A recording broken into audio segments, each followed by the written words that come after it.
And if you want to make a Christmas card, make it wobble. Ho, ho, ho, ho. Now, to make one, you need a folded piece of card. Now, you can leave the front plain, or how about decorating it? You need to make a card character that will wobble or dance on the front, but he needs to be smaller than the folded card all the way around. Now, to make it wobble, you need a little bendy strip of clear plastic, about 10 centimeters long by 2 centimeters wide, and you can either cut one from a clear plastic bottle like that, or you could cut a strip from a clear plastic margarine lid.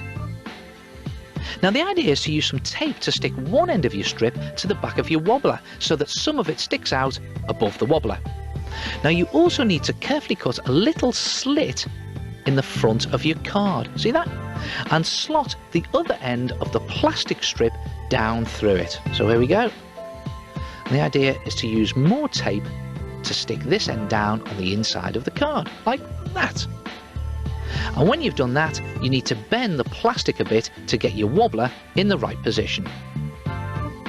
And then just wobble away. A great card to give someone. Ho, ho, ho. And you can make all sorts of designs. How about a snowman jiggling away? Or you could do two choir boys singing. La, la, la, la, la. Or you could even make two separate things that wobble. And here's a wobbly card for my old mate, Mr. Scrooge.